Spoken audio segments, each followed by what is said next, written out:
Hey everyone, thanks for stopping by. This is Max Perception. Fair warning right up front, I'm going to kind of rush through this video, and I say rush. I just want to do an overview of a knife that I've owned for the past 9 months, a knife that I bought out of China from a company called GearBest, and the knife is the HX Outdoor TD-01, billed as a survival / hunting / bushcraft knife. Now, I'm not going to get into feather sticking or batoning or a lot of specs about this. There's plenty of videos on YouTube that go into the specs and all the details of this and the batoning and the feather sticking stuff. But if I get enough requests for that to do that, you want to see me do it with this knife, I'd be glad to do that video for you. But I just wanted to do an overview because I think this might help some people that are on the fence about maybe purchasing this knife or have some questions about it, or just don't have the money for a more expensive knife like maybe an Essie or a Tops or some of the other ones that are out there right now. I'm going to go ahead and spoil it. This is a great buy for the money. Over the last 9 months, I have enjoyed using this knife even more than my SE4, which I dearly love. And the D2 steel, from what I can tell, is as real as it gets. I do have a Boker Vox that has D2 steel and some other knives, and the characteristics of edge retention and durability and all that kind of stuff is the same on this knife as far as I can tell. It's held up really good. It holds the edge a real long time. It has no micro chipping on it at all. All right, let me get the sheath out of the way and I'll get this started. G10 scales, D2 steel. It has holes up front here so you can put a stick on here and lash it and have yourself a spear. It does have a lanyard hole with a hammer pummel or a pummel on the back so that you can hammer in, stakes or whatever you want to, break car glass or whatever you want to do.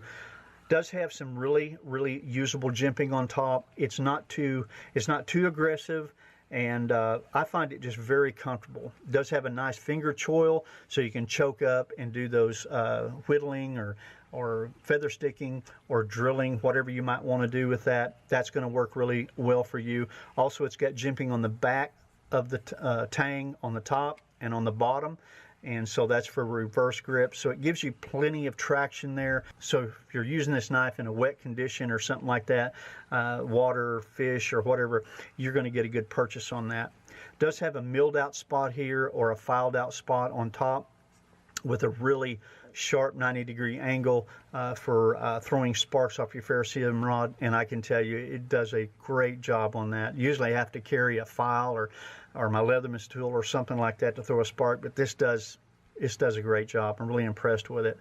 Overall fit and finish, feels good, looks good, reminds me of a Gerber knife. I've always liked the ergonomics of a Gerber knife, but I never liked the steel in a Gerber knife.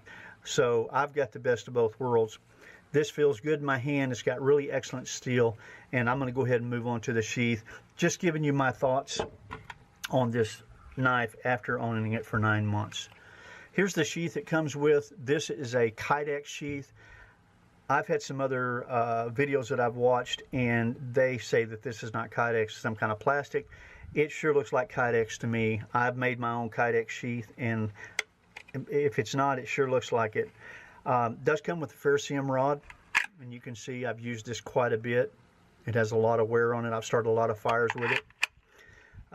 Let's see, got the diamond stone sharpener on the back here. It's very coarse, so if your knife, if you keep your knife with a good edge on it like I do, this is probably going to take it right off. Unless your knife is extremely dull, I wouldn't use that on there.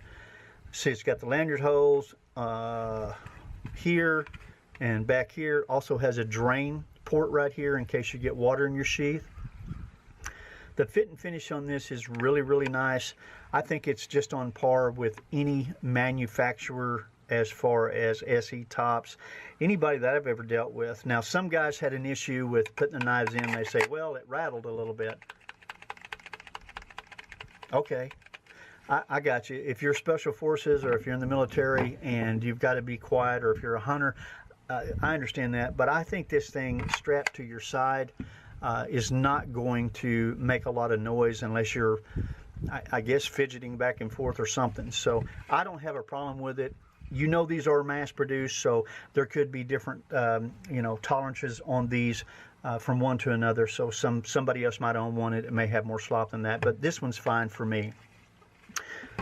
What I like about this knife, I like this knife because of the price point. I just checked on it earlier on GearBest.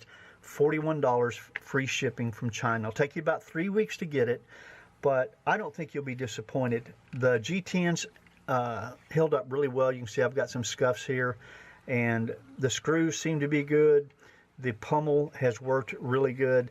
I'm completely impressed with this knife. All right, guys, I'm going to wrap this up. I hope you enjoyed this. I hope this is something that helps you. If you like this video, please like, subscribe, and share, and I'll talk to you on the next one. Take care of yourselves. Bye.